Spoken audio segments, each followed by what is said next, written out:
My husband cheated on me with my sister. The whole family abandoned me, until I made them all regret it. It still doesn't feel real when I say it out loud. But yeah. My husband of 6 years cheated on me with my younger sister. And somehow, I ended up the villain in my family's eyes, the crazy one, the bitter one, the one who just couldn't let it go. But let me tell you something. I did let it go. I let all of it go, right into a carefully planned revenge that left them all shattered, just like they left me. And if you're wondering how the hell we got here, buckle up. The setup. I, 34F, married Daniel, 36M, when I was 28. He was the first guy who made me feel seen, like really seen. We met at a volunteer event. He was charming, helpful, kind. The kind of guy moms love and friends envy. We dated for 2 years, then got married in a quiet ceremony at my parents' backyard in Michigan. My sister, Emma, now 27F, was my maid of honor. At the time, she was still in college, a little wild, a little self-absorbed, but I figured that was just age. We were never super close growing up, but I always looked out for her. Things were good, or so I thought. I won't bore you with every marriage detail, but Daniel and I had a nice house, 2 dogs, no kids. We were trying, and what I believed was a strong partnership. Until last year. The discovery. Daniel had been distant for a while, but I chalked it up to work stress. He'd started working from home more, said he wanted quiet time, and stopped going to bed at the same time as me. One night, I was cleaning up his office and knocked over his tablet. It lit up, and there it was, a text from someone saved as Z. Can't stop thinking about last night. I dreamt about you again. My heart dropped. I knew. I knew before I even scrolled. I opened the messages. I read everything. The photos. The nasty messages. The inside jokes. The way he called her baby girl, the same name he used for me. And the worst part? It had been going on for over a year. He was cheating on me with Emma. The fallout. When I confronted them, they didn't even deny it. Emma cried, said she didn't mean to, but that she couldn't help falling in love. Daniel just stood there and said, "You and I haven't been right for a while." Like that justified it. I left the next day and stayed at a friend's. I told my parents, thinking, hoping, they'd be horrified. Instead, my mother said, "Sweetheart, this is hard for everyone. Maybe it's time you move on." My dad? We can't choose who we fall in love with. They took their side, claimed Emma and Daniel didn't plan it, and that love is complicated. They told me not to make this a bigger deal than it has to be. My own flesh and blood sided with the cheaters. Emma and Daniel moved in together. My family hosted Thanksgiving with them. I wasn't invited. Blocked. Ghosted. Cut out like I was the disgrace. The breaking point. I spent 6 months rebuilding my life. Therapy. New job. Apartment. I got sober. Yeah, I spiraled for a bit. And in that silence, in that aching, lonely space where family used to live, something inside me hardened. I didn't want an apology anymore. I wanted them to feel what I felt. And I knew exactly how to do it. Update 1. I pulled the first thread, and their perfect little world started to unravel. If you read my original post, you know I was cut out like garbage by my own family after my husband cheated on me with my younger sister. They didn't just abandon me, they embraced the affair, hosted holidays with them, and told me I was the one making drama. So I did what I had to do. I stopped grieving and started planning. And no, this isn't about burning cars or keying exes. I played it smart, quiet, calculated. And when the cracks started to show, I was there to give them a little encouragement. The first thread, Daniel's job. Daniel works for a regional nonprofit organization as a fundraising coordinator. The golden boy. Mr. Community. Family values and all that crap.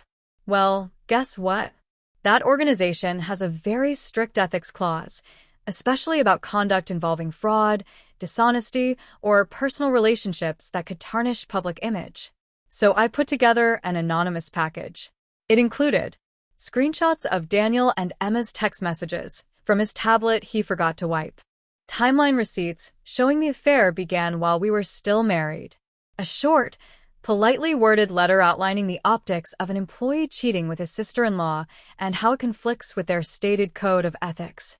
I didn't even have to embellish. I just let the truth speak. 2 weeks later, boom. Daniel was placed on administrative leave. He wasn't fired yet, but word got out fast. Several donors withdrew. He was no longer in the promotional materials. His face disappeared from the website. Emma posted some vague story on Instagram.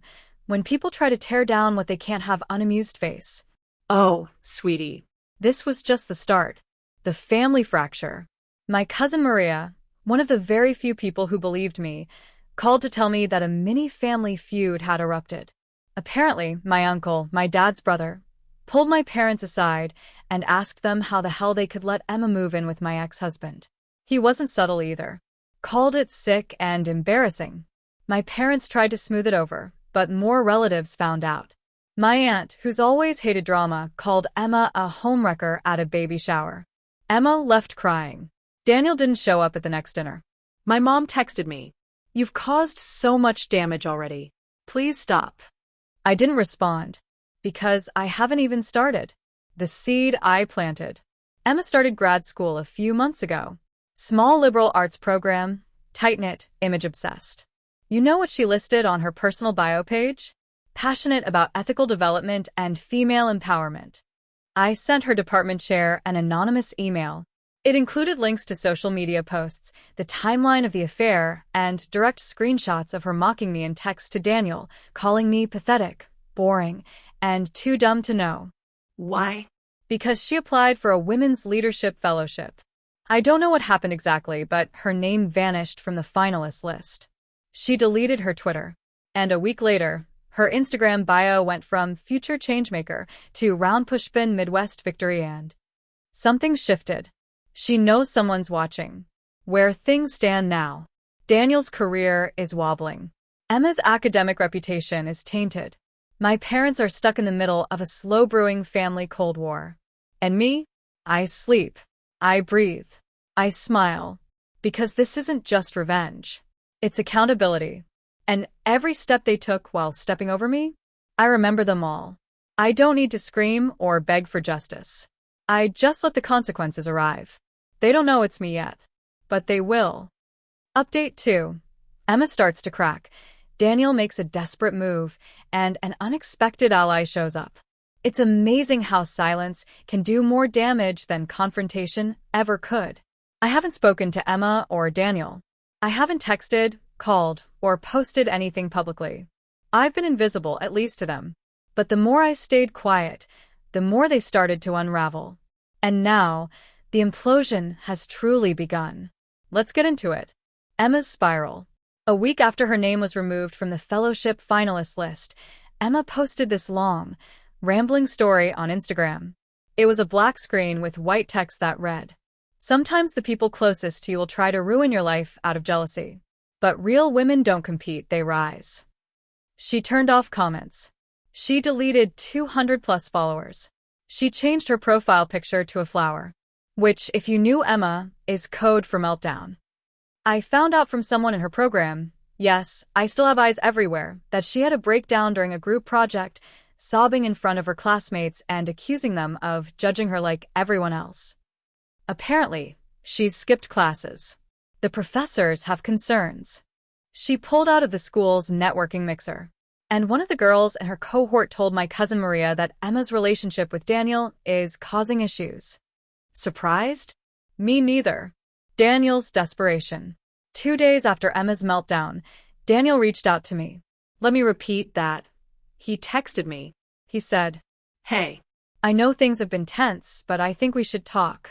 There are a lot of misunderstandings happening, and I just want to clear the air." I stared at my phone for a full 5 minutes. This man cheated on me with my sister, stole my family, and paraded their relationship around like a trophy, and now he wants to talk. I didn't respond, but I did some digging. Turns out, he was officially let go from his job. Not fired publicly, but parted ways, which in nonprofit terms means we don't want the heat, but we don't want a lawsuit either. He lost a major reference. Word has spread in the tight-knit community circles that he was involved in an inappropriate personal entanglement, and it's already cost him one job interview. Daniel is floundering. And the first person he tried to run to? Me. Hilarious. My unexpected ally. Here's the twist I didn't see coming. My dad's sister, Aunt Carol, reached out to me last week. She's always been the blunt one in the family, speaks her mind, doesn't care who's uncomfortable. We hadn't talked in over a year. She said, "I saw your mom the other day. She looked like hell." She told me she doesn't understand how everything got so bad. I told her she'd understand better if she actually listened to her daughter instead of enabling an affair in her own house. We had coffee. She said she always thought what Emma and Daniel did was disgusting, but didn't know how to get involved without making it worse. Now she wants to help me, and she has information. Apparently, Emma never told the full truth about when the affair started. She claimed it was after Daniel and I separated, but Carol overheard a conversation at a family barbecue that proves otherwise. Let's just say, Emma's going to regret opening her mouth near Aunt Carol. Where things stand now, Emma is spiraling. Daniel is broke and jobless. My family is fracturing deeper by the day. And I just got a legal referral for something I've been thinking about for a while. Emotional distress damages. Oh, and I've got one more card to play. One that involves the truth coming out in a way no one can deny or bury. Update 3. The truth goes public, and my family finally turns on them. I told you I had one more card to play. Everything up until now, the job fallout, the fellowship denial, the family whispers, that was just the warm-up. Because as much as I enjoyed watching them squirm in their curated little house of lies, I knew there needed to be a moment. A big one. Something that couldn't be explained away as jealousy or bitterness. So I gave them one. And this time, I didn't stay anonymous. Going public. I wrote a letter. Not a rant, not a manifesto. A simple, clean, truthful letter. I sent it to the board of Daniel's former nonprofit, the dean of Emma's graduate program, and the kicker, I posted it on Facebook. Yes. Facebook. Where the entire family could see it. The post read, "To anyone who ever wondered why I stopped showing up to holidays or why I haven't spoken to most of my family in over a year, it's because my husband cheated on me with my sister while we were still married, and my family supported it. I stayed quiet.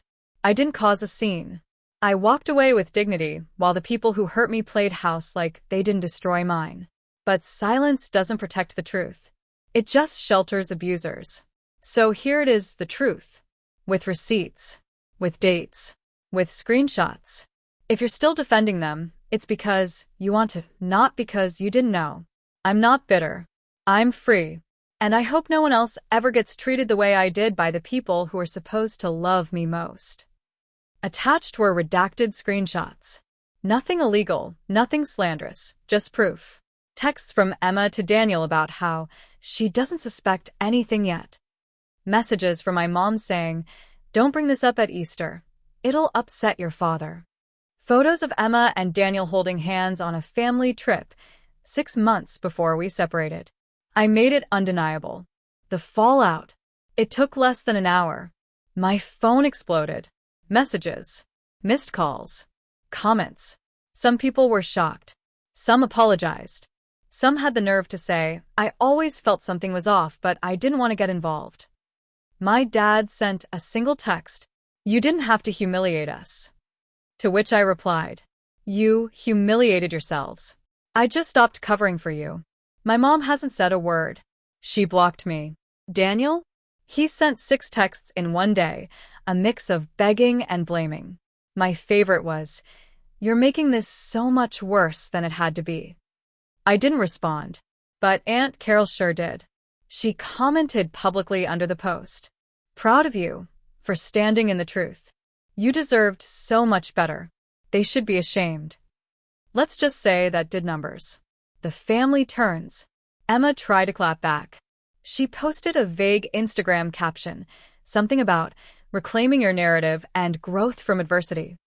But the damage was done. A few cousins unfollowed her. Her program advisor reportedly confronted her about the drama,